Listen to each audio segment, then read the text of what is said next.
was coming up in other incidents. And we had at least in 5 or 6 cities in Germany from Christian groups against anti-Semitism and pro-Israel rallies, which were attended by between 500 to, in Berlin we had close to 5,000 people in front of the Reichstag. The problem was that, and you said this correctly, that the media didn't like that. There was not a single newspaper which reported about it. In Berlin, when we had 2 weeks before the elections in Germany, when we had 5,000 people in front of the Reichstag, only some local newspaper reported it on a very small scale. They didn't put it on headlines.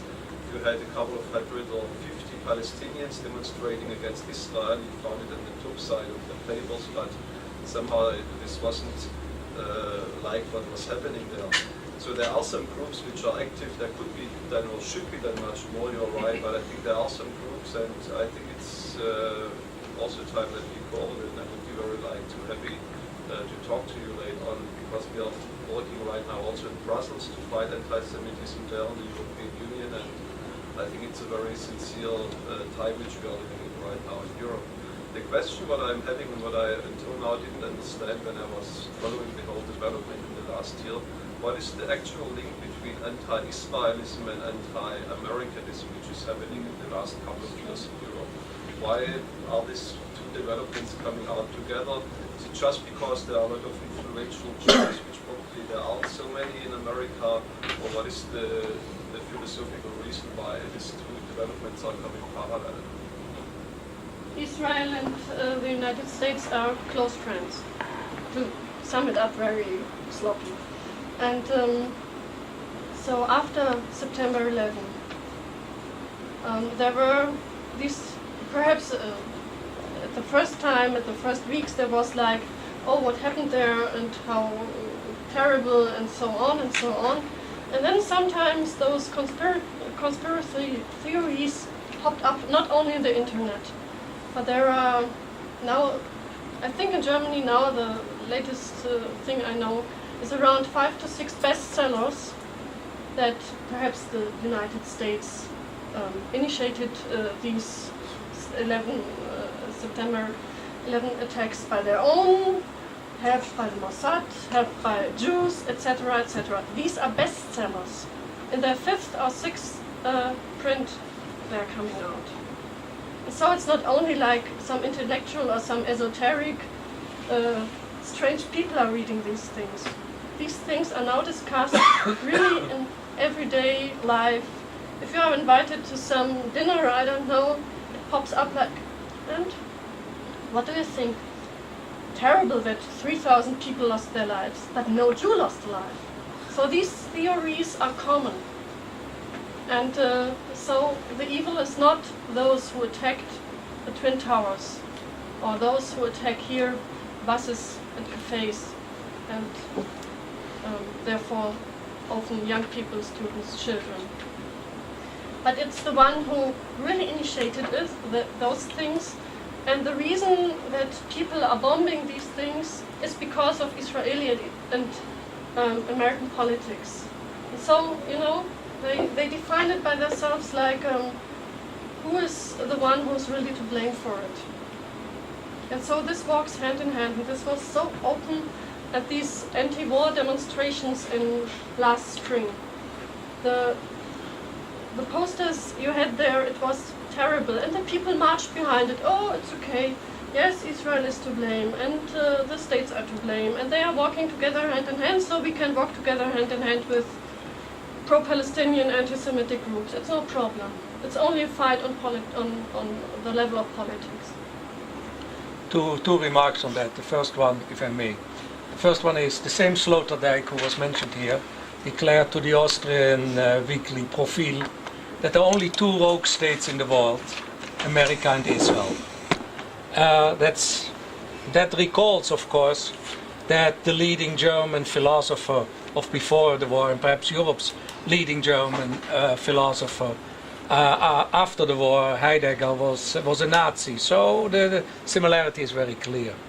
And the second remark is on the anti-Americanism, anti-Israelism, the differences and the similarities. You find on our website an interview with Andrei Markovits of Michigan University, which really goes in great detail on this issue and explains it. I have 4 more speakers and I'll close the list.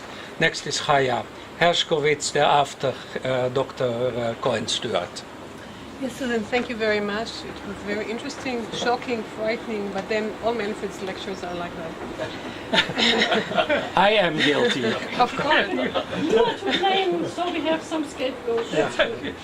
I think that your lecture raises serious questions regarding the concept that almost everybody in Israel believes about the importance of Holocaust education. We used to think that if only they knew the truth, if only they had all the facts. And we have the same attitude here when we do our hasbara work, and we do a lot of work like that here in the center. We want them to know the truth. But from what you're telling us, they do know the truth. Even the people who know the truth, and even the people who received all the information about the Holocaust, they twist everything around anyway. So it's not looking at Holocaust education as a tool, as a major tool to educate people against anti-Semitism. Seems it has no impact at all. On the contrary, maybe even on the contrary. Maybe the more they know, the more they are on the defensive and they have to strike back. So, on many levels you are right, the Holocaust education is important. To know what happened is important. That's for sure. Put it in a box and it's okay. Mm-hmm. But the way the Holocaust is taught, through which materials, through which films, through the teachers. And so often the youngsters are, as I said, confronted with horrible pictures first, like piles of dead bodies, or the movie Schindler's List, and that's it.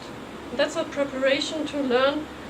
Perhaps you know some facts, but what shall the children do with the facts? How could they cope with them? Because it's horrible for them first. And what shall they learn out of this? And these 2 things, how to cope with the horrible pictures and how to, what conclusion could be drawn out of these things. This is the thing which is not really taught. And then they make their own conclusions like, this shall never happen again. And so look at the Palestinians, it happens again. No one is there to guide them, to give them some more ideas of the Holocaust and what we can learn out of this. So this is, I think, the huge lack which is there. There's Holocaust education, but the way it is taught, it's not the right way. We have their teachers and their teachers. It's not all, but many teachers are not able to cope with the topic too. Geert, and thereafter Dr. Gabriel Alexander first. Thank you for your shocking lecture. I want to make a few remarks on the question of Jewish-Christian relations, as I have been involved in them coming from the Christian side. My observation has been that most of the Christians participating in the dialogue were people who came to the dialogue with a guilt feeling regarding what happened to the Jews during the Shoah.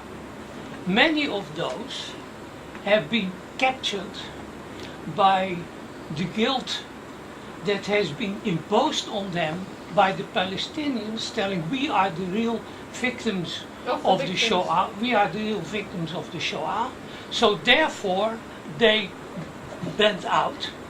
And that's the reason I think that what I see, for instance in Holland, that most of the Jewish participants in dialogue, therefore I think rightfully withdrew.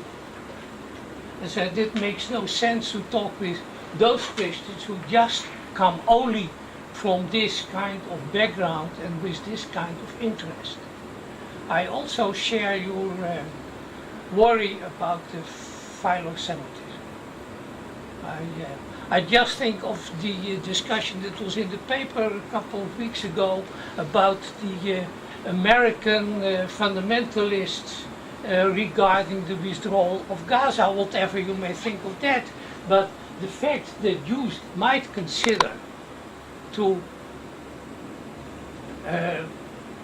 give any piece of the land to the Palestinians might already be a reason for some fundamentalist Christians to turn from Philo-Semites to anti-Israelists.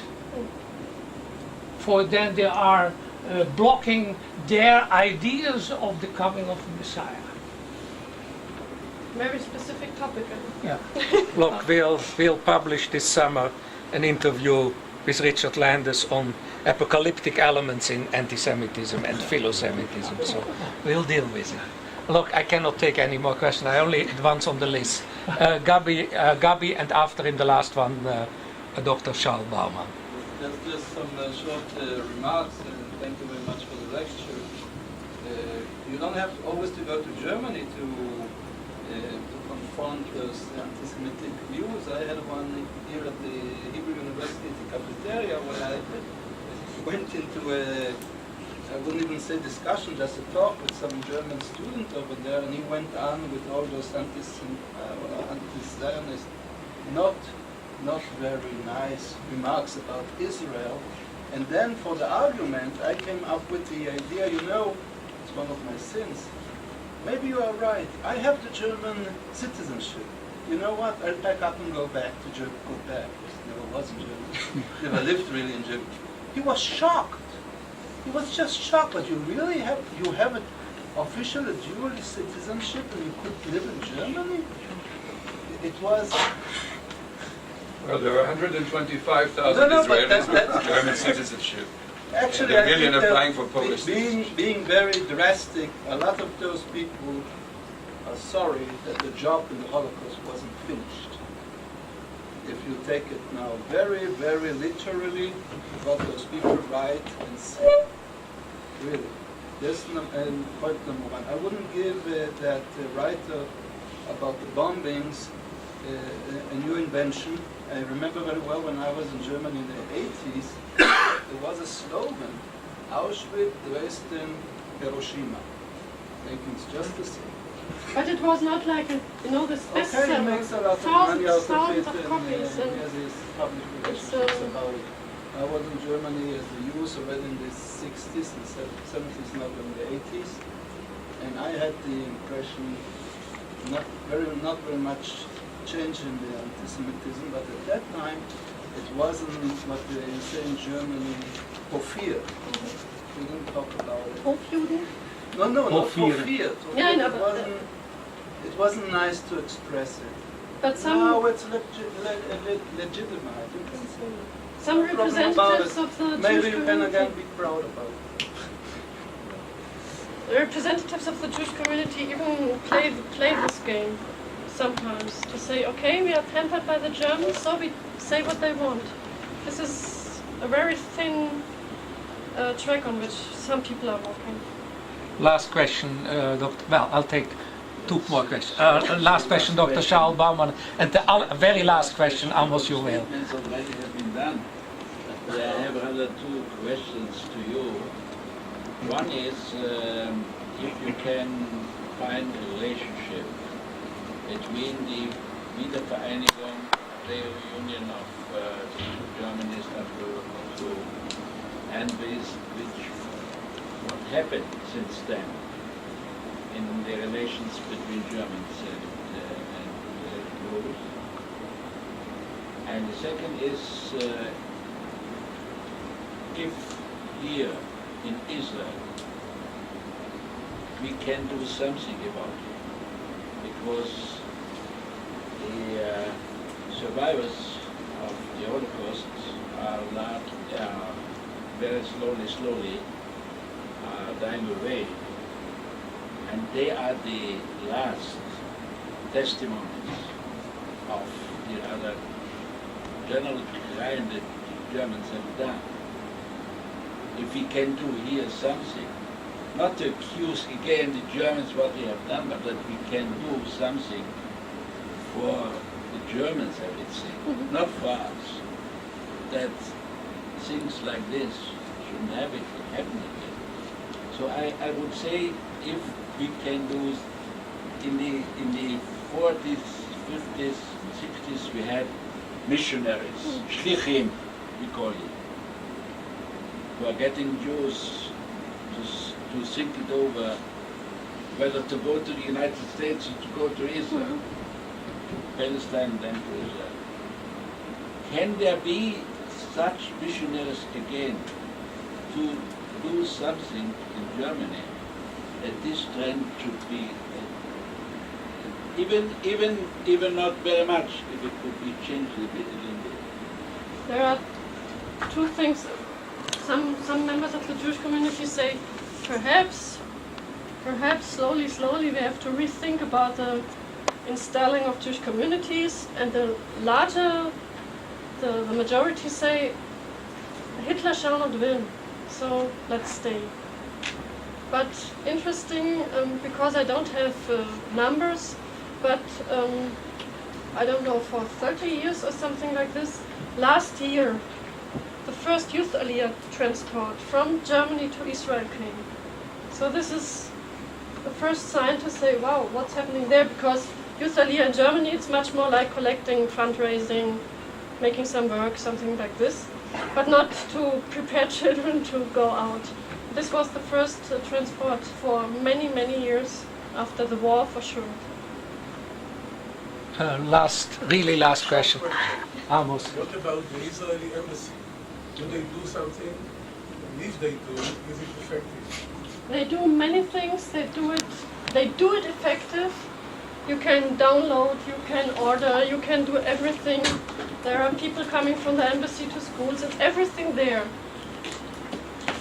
But if you invite someone, question about the reunion was. No, wait a moment. Reunion has to do something. just finish this. Yes. And but if they are invited to some discussions and groups and classes and these things, they are, as Mrs. Berger said, constantly under fire. They have to justify somehow that Israel exists, but they are doing the best they can, I guess. But there is a huge... I mean, for instance, the organization activity against the organizations.